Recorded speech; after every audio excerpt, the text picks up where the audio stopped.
අපේ ආගමේ කිසිම තැනක සඳහන් වෙන්නේ නැහැ නීතියක් මේ දේ කළ යුතුයි මේ දේ කළ යුතුයි කියලා. ඒ නිසා අපේ බුදුදහම බොහෝම සීක්‍රෙන් වෙනසීගෙන යනවා. බුදුහාමුදුරන් විටික කියනවා මේ බුද්ධ ශාසනය විනාශ වෙනවා නම් විනාශ වෙන්නේ බුද්ධ ශාසනය ඇතුලෙන්. කියන්නේ භික්ෂුන් වහන්සේලාගෙන් පටන් ගන්න මේ විනාශය අපේ බුද්ධ ශාසනයේ අවසානයේ දක්වා යනවා. භික්ෂු භික්ෂුණී උපාසක උපාසිකා කියලා සිව්වණක් පිරිසක් බුදුරජාන් වහන්සේ දේශනා කළා. මේ සිව්වණක් පිරිසට අවසර බලය අයිතිය තියෙනවා බුද්ධ ශාසනය දියුණු කරන්නට, බුද්ධ ශාසනයේ පැවතීම සඳහා බොහෝ කරුණු කාරණා ඉදිරිපත් කරන්න ඕන දෙයක් කරන්න.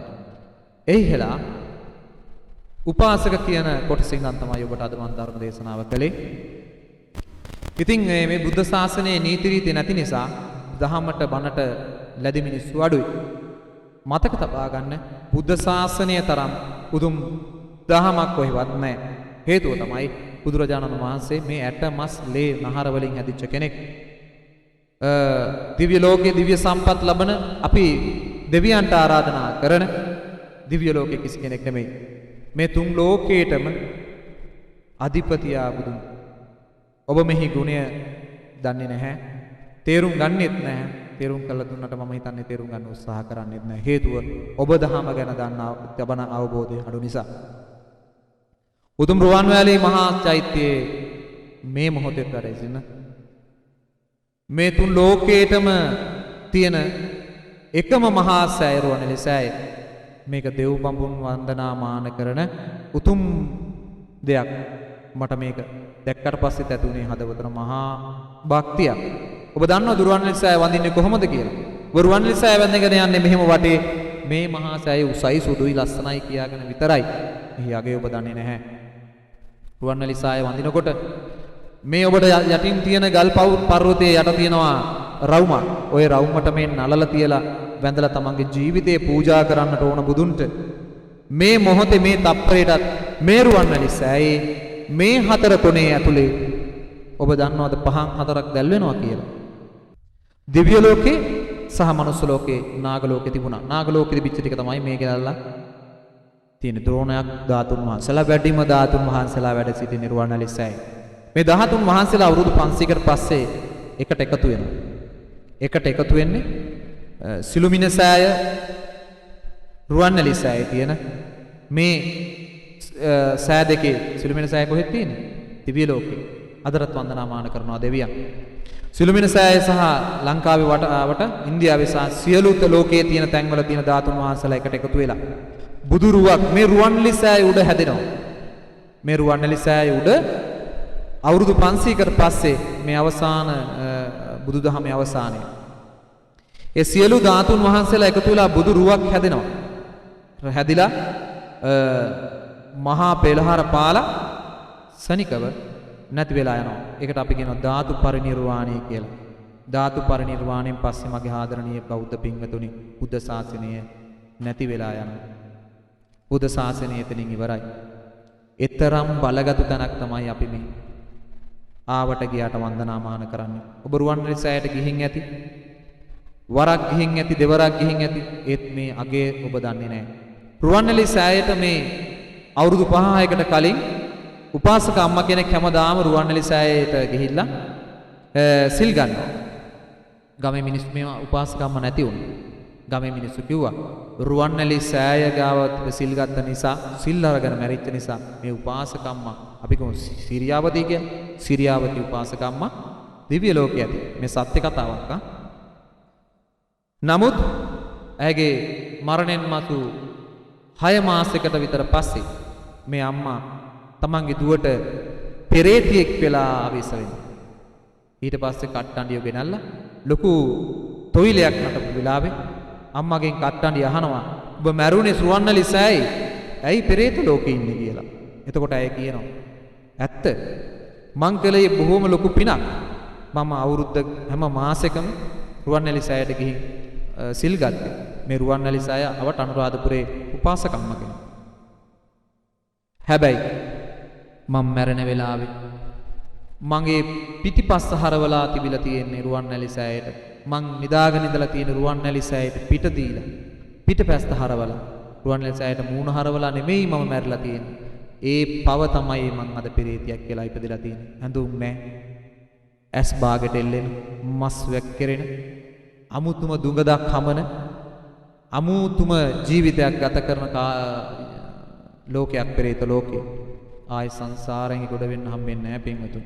එතකොට ඔබ හිතන්න රුවන්වැලි සෑයට පිට දීලා මැරිච්ච ඒ උපාසක අම්මා පෙරේත ලෝකේ ගියා නම් මේ පිට දීලා වෙන පවක් කරලා නෙමෙයි. අපි ගැන කවර කතාවද? බුදුදහම Tamanට කොච්චර වටිනවද කියන එක තේරෙන්නේ අපේ අයට. අම්මා තාත්තා සහෝදරයෙක් හරි දුවෙක් පුතෙක් හරි මැරුණාම පාංශකූලෙ දෙන්න පන්සලට ගිහින් අපේ හාමුදුරුවන්ට ආරාධනා කරා. අපේ හාමුදුරුවන්ට කතා කරලා කියන්නේ අපේ හාමුදුරනේ අපේ අම්මා නැති වෙලා තාත්තා නැති වෙලා පාංශකූලෙට වඩින්න. දැහැත් පිට වට්ටි අරගෙන ගිහිල්ලා පන්සලේ හාමුදුරුවන්ට මේ පාංශකූලෙට වඩින්න කියලා ආරාධනා කරන්න අපේ සිංහල බෞද්ධයෝ දන්නේ නැහැ පින්වතුනි. බණකට හාමුදුරු කෙනෙකුට බණට වඩින්න කියලා ආරාධනා කරන්න දන්නේ. ඒ තරම් අපේ බුදුදහම පිරිහිලා. හාමුදුරුවන්ට බුද්ධ ශාසනයේ තියෙන වචන කොටාසයක් කතා කරන්න එන්න යන්න කන්න බොන්න කියලා කියන්න බෑ. ඒ භාෂාවවත් අපි දන්නේ නැහැ. හැබැයි අපි හොඳට හින්දි දන්නවා. හොඳට ඉංග්‍රීසි දන්නවා. හැබැයි පුතේ අපේ ආගමේ අපි ඕන මූලික අංග ටික දන්නේ නැහැ. අපි පිරිහිලා බුද්ධ ශාසනය නැති වෙලා යනවා. මට පුළුවන් නම් විනාඩි 5ක් 10ක් මේ කතා කරලා ඔබ පුංචි හරි බුද්ධ ශාසනයේ ගැන පැහැදීමක් ඇති කරන්න මං හිතනවා මම සමත් මට ඒ පින හොඳටම ඇති කියලා. පොළොන්නරුවේ වාසය කරන අය ඉන්නවා ඇති. ඔබ දන්නවද පොළොන්නරුවේ තමයි මේ ආසියාවේ මාරයා ඉන්නේ කියලා?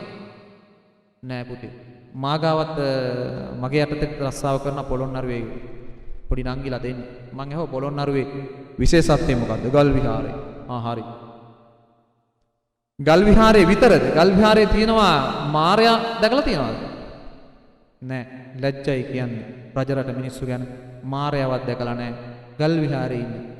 ඒ තරමට. හැබැයි ජෝර්දානයේ ඇවිල්ලා මෙහෙ මොකද්ද මාලිගාව තියෙන අපි යන්නේ පැට්‍රා.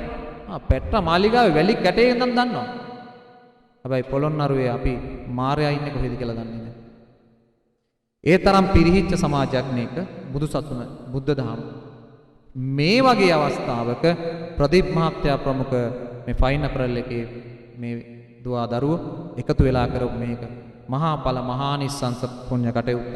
අද අපි එනකොට සහ මං උදෙත් බලාන හිටි බොහෝ අය එහෙ මෙහෙ ගැවසෙනවා මිසක මේ වගේ වැඩසටහන වෙනවා අඩුයි. හැබැයි බොණ්ඩ පාටියක් නම් එතන ඉන්නවා ආරාධනා කළ නොකළ සියලු දෙනා. බෝතලයට යට වෙලා. මට ලැජ්ජයි කියන්න. අද පාටියකට ආරාධනා කරාම පිරිමින්ට වඩා ඉන්නේ ගෑනෝ. ඉස්සර පිරිමි අයට බොන්න ගත්තාම අපේ පිරිමි අර සිංහල භාෂාවේ විලිස්සන්ගේ නැහැ. හැබැයි අපේ කොල්ලෝ දැන් ටික ටික හැදිලානේ. අලුත් પરම්පරාව හොඳයි. හැබැයි ලංකාවේ බීපු කසාද මිනිහත් එක්ක බුදියන්න බැරුව ඇඳේ අනිත් පැත්ත හැරිච්ච අපේ ගෑනෝ මෙහෙ ඔට්ට ගහන්නේ. රූම් වල දෙගා නටන්නේ. පාරේ මම දැක්ක යන්න බෑ. පාටි ඉවර වෙලා හොස්ටල් යනවා යන්න බෑ පින්වතුනි. අපේ කොල්ලෝ පාටි ඉවරලා හොඳට යනවා පාරේ. විලිලැජ්ජයි. විලිලැජ්ජයි අපේ ගෑනු ගැන. කෙදර කසාද මිනිහා විට කනවා. රැයට කසිප්පු චුට්ටක් ගහලා එනවා. ඌ කසිප්පු ටිකක් ගහන එක සාධාරණයි. හේතුව ඌ උදේ ඉඳන් රෑ වෙනකන් ගෑණී දරුවෝයි ජීවත් කරන්න අර උදළු කැටි අරගෙන මන්න පොරව අරගෙන අර එහෙ මහන්සි වෙලා අවසර පොඩ්ඩක් චුට්ටක් දාගත්තට වරදක් නැහැ. ඌ ඒක දාගත්තා කියලා ඕනම් ගෙදර ඇවිල්ලා කෑවා. කිව්වා පොඩ්ඩක් සද්දපද්දයක් දාගත්තා සින්දුවක් වගේ දාගත්තා. ගෑණි බුදියන්න කැමති කසිප්පු ගඳයි සිගරට් ගඳයි බීඩි ගඳයි සුරුට්ටු ගඳයි කියලා. හැබැයි මෙහි ආවට පස්සේ එන්නේ බොහොම ලාමක කතා කරන්නත් බෑ. කතා කරත් මම නම ඇහුවත් අනේ නංගි කොහෙද ගම? අනේ හරීම සීලවන්තයි කනට ඇහෙන්නේ නැහැ. දෙසරයක් අහන්න නම ගම කොහෙද කියලා. සතියයි කඩේට බිලක් දැම්මා පොතට JD 150 බඩු අරන් ගියා. හැබැයි කන්න නෙමෙයි කන ප්‍රමාණය අඩුයි. කොණ්ඩේ පාට කරන්න ඩයි එක ඔය ස්ටේට් කරනවද ගෙලින් කරනවද වකටු කරනවද තියනවද ඒව කරන්න ඒ අදාළ ජෙල් එකේ ක්‍රීම් එක අර කළු වෙච්ච අපේ ආර්ය සිංහල හැම තමයි මේ. ඒක විකෘති ගන්න සුද්දන්ගේ සුදු එවුන්ට කැමතිනේ අපේ කොල්ලෝ. එහෙනම් ගන්නවා අර නයිට් ක්‍රීම් එක. පළවෙනි අඩිය තමයි අර එනර්ජි එකක් තියෙන මොකද්ද? මට නමට එන්නේ මට මතකට එන්නේ නැහැ.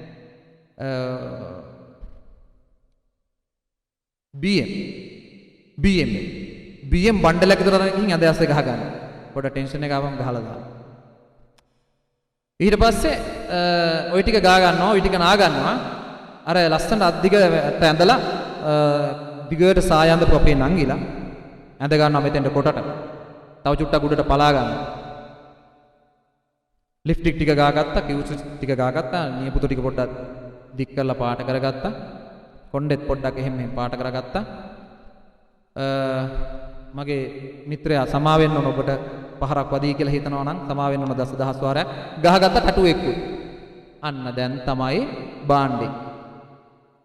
ඔබ විශ්වාස කරන්න මේ සිංහල ආර්ය සිංහල කොල්ලෝ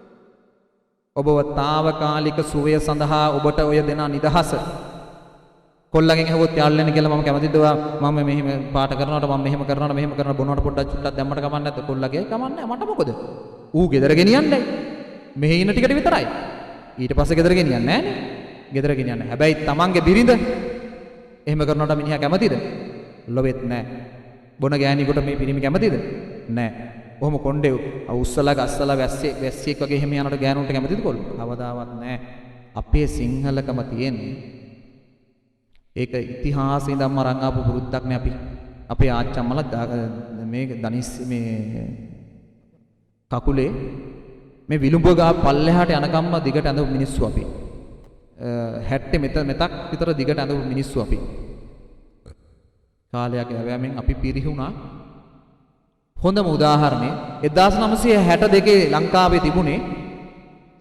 අර මයිනර් කාර් කියලා අහලා තියෙනවනේ කාර් ටැක්සි වලට මගේ තාත්තා මගේ අම්මව බලන්න මාවනල්ලේ මගේ අම්මගේ ගම තාත්තා යන්නේ ටැක්සිය කියන්නේ කාර් එක යන්නේ කළු පාට මයිනර් කාර් එක තමයි මගේ අම්මාව බලන්න තාත්තා ඒ කාලේ ගියේ වැඩි දුර නොගිහින් අවුරුදු 2025 30 වෙනකොට මගේ ආදරණීය හිතවතුනි ඔයාගේ දුව බලන්න මනමාලය එන්නේ ත්‍රිවිල් එකේ කොච්චර පස්සට වැටිලාද කියනවා නම් අච්චර රෝද හතරේ කාර් එකේ හිටපු 1960 ගණන් වල කාර් එකේ යන්න හිටපු අපි අද යන්නේ ත්‍රිවිල් එකේ එතකොට හරිනම් අපි දියුණු වුණා නම් දියුණු වෙන්න තිබුණේ 1962 මයිනර් කාර් එකේ ගියා නම් මේ වෙනකොට අපි අඩෝ තරම් මේ චොපර් එක යන්න ඕන ඒ කාලේ තිබ්බ දියුණුව හැටියට ඒක තමයි මට ඔබට දෙන්න තියෙන එකම උදාහරණය අපි කොච්චරනම් පහලට වැටිලාද අපි කොච්චරනම් පිරිහිලාද මගේ ආදරණීය නංගිලාට අක්කලාට නැන්දලාට මම මේ කියන්නේ රටාවට පස්සේ වෙනස් වෙන්න එපා රටා ඇවිල්ලා ඔබ උත්සාහ කරන්නේ මොන වෙනසක් කරන්නද ඔබ මතක තියාගන්න කොණ්ඩේ පාට කරලා නහය විදලා කරාඹු මේ කනේ දාන්න හිල් නැහැ. ඒ තරමට විදලා ඔබ මතක තියාගන්න. ඔබේ දරුවා අරන් ඔබ මොන්ටිසෝරි යන්න ඕන. ඉස්කෝලේ විදුහල්පතිගේ ගුරු රැස්වීමට යන්න ඕන. සමාජයේ වැදගත් තැන්වල යන්න ඕන. ඒ තැන්වල ගියාම ඔබට ලැබෙන පිළිගැනීම ඔබ හිතනවාද ඔබට හොඳ පිළිගැනීමක් තියෙයි කියලා? නැහැ.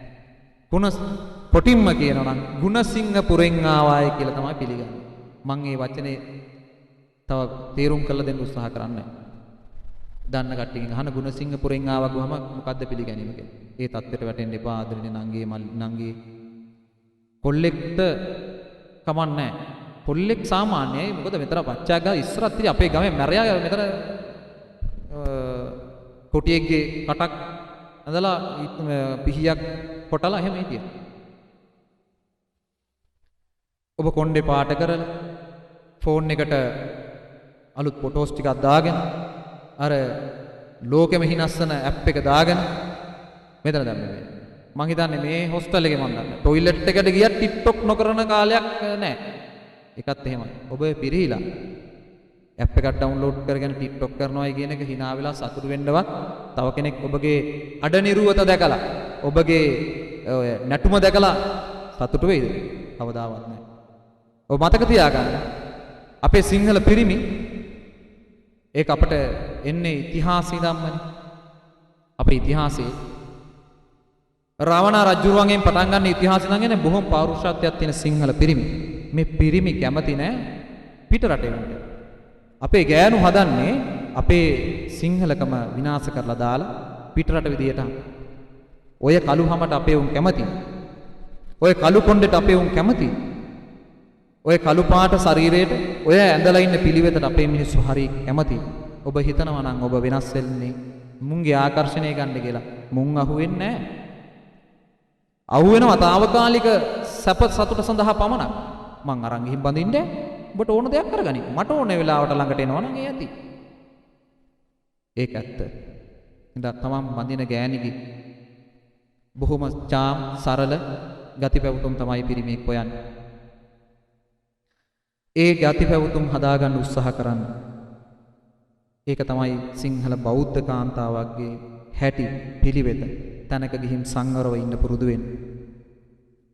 තමන්ගේ අම්මයි තාත්තයි දුන්න ඒ ලස්සන නොයෙකුත් දේවල් කරලා විරූපී කරගන්න එපා.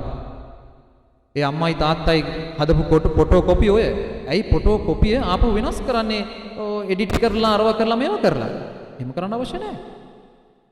අපි සිංහල නම් අපි සිංහල බෞද්ධ නම් අපට තියෙනවා බොහෝම වැදගත් සංස්කෘතියක්. මෙන්න මුළු ලෝකේ කොහෙවත් නැති.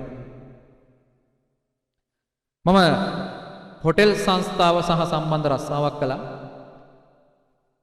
එන ගෙස්ලා සුද්දෝ කියන්නේ මොකද්ද?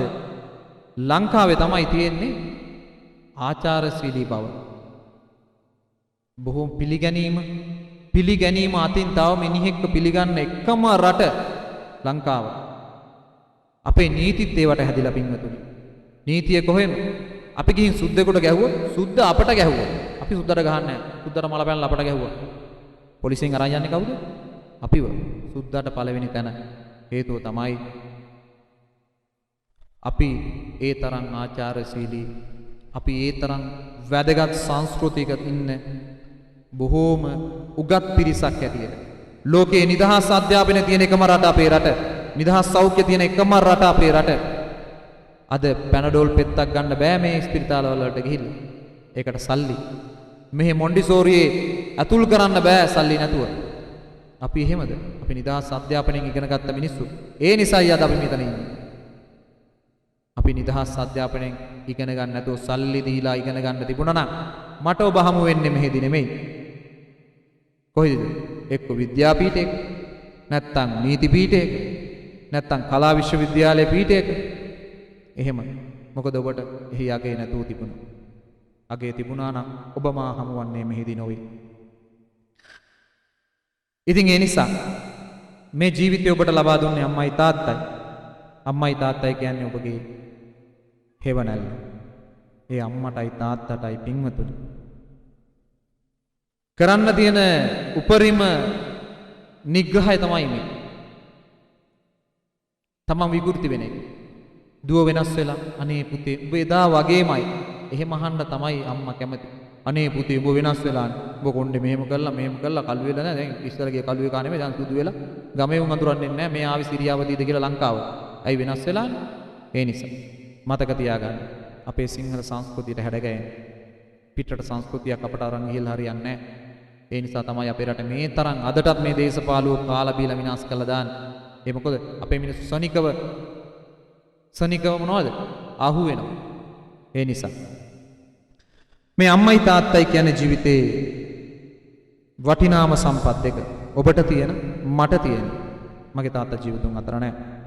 තාත්තා නිසා තමයි අද මම ඔබට බණ කියන්නේ. තාත්තා ශ්‍රී ලංකා පොලිස් විශේෂකාර බලකායේ ජ්‍යෙෂ්ඨ නිලධාරියෙක්. මේ යන හැම වැඩසටහනකදී අවසානයේ පින් අනුමෝදන් කරන්නේ ඔහුට මම.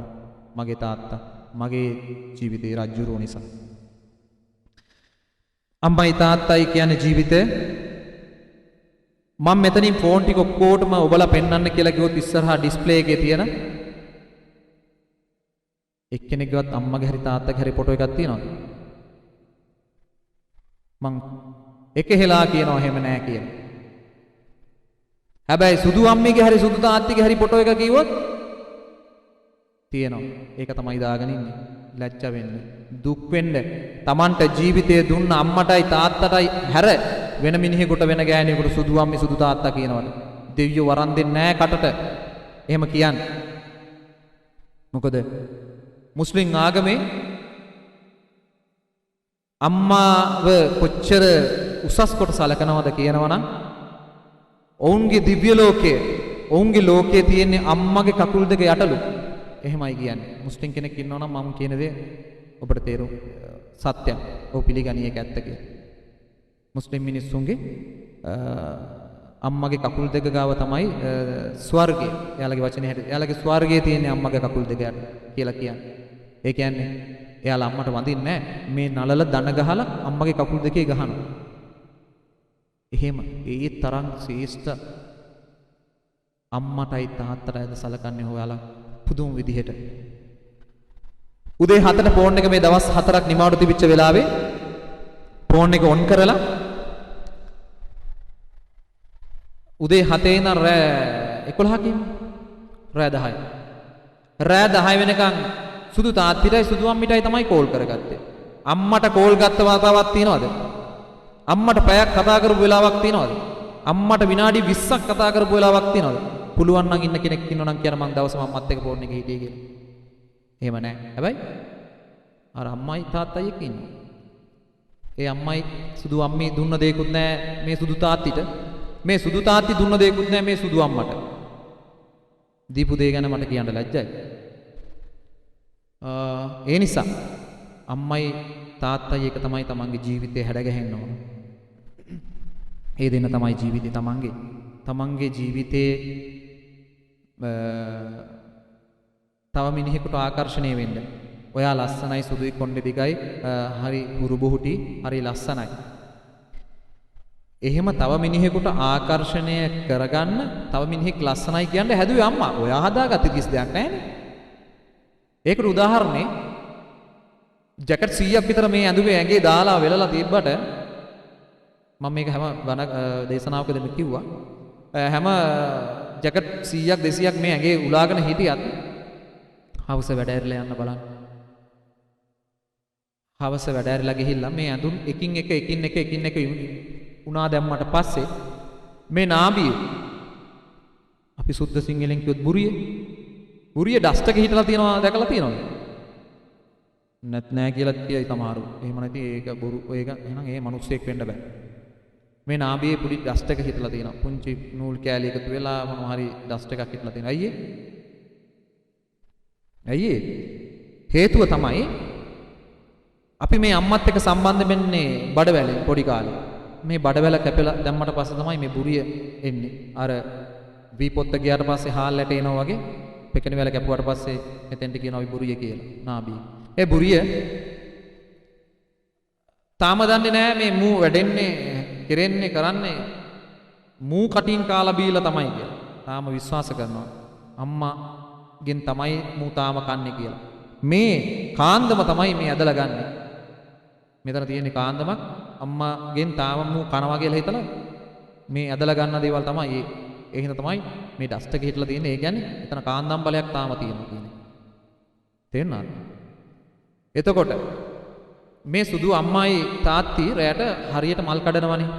ඒ කඩනකොට ආදර වදන් බොහොමයි. ලැජ්ජ වෙන්න කියන්න. අම්මට ආදරෙන් කතා කරපු වචන මතකද? තාත්තට ආදරෙන් කතා කරපු වචනයක් මතකද? හැබැයි මේ කොහේදිවත් හම්බෙච්ච අම්මෙකුයි තාත්තෙකුයි ලොකු කරගෙන මූට වියදම් කරනවා ලක්ෂ ගණනින්. මේකිටත් වියදම් කරනවා ලක්ෂ ගණනින්. ඔය ලක්ෂ ගණනින් වියදම් කරපේගේ අම්මටයි තාත්තටයි ඒ වියදම දැම්මනම් කොච්චර වටිනවද?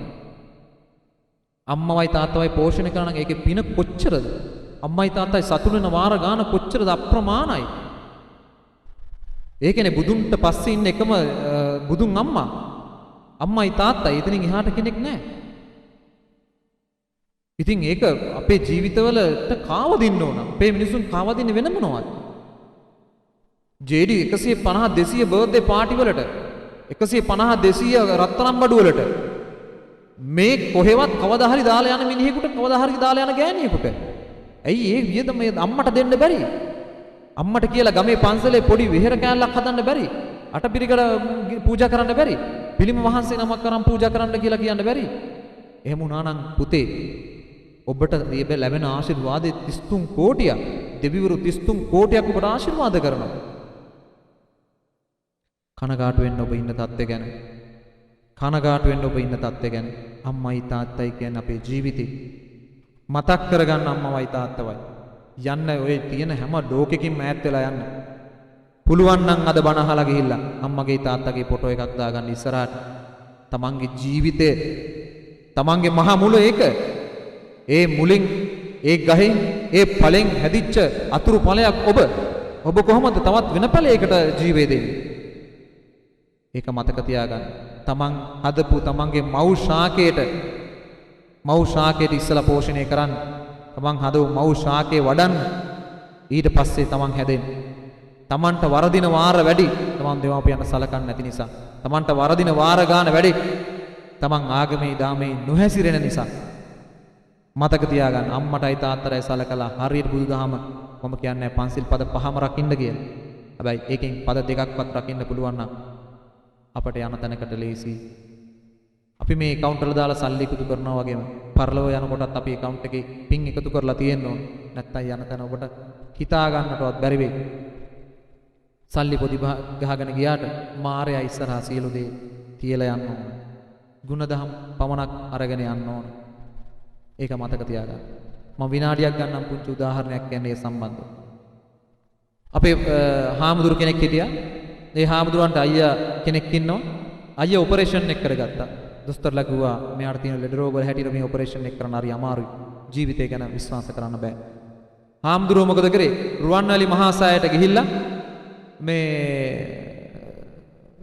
ශ්‍රීමා බෝධීන් වහන්සේ ගාවට ගිහිල්ලා ශ්‍රීමා බෝධීන් වහන්සේට තමන්ගේ දුක් ගැන විලකුවා. මගේ අයියව බේරලා දෙන්න. මම මගේ අයියව බාර කරනවා මේ බෝසමිදුට. බෝසමිදුනේ මගේ අයියා බේරලා දෙන්න.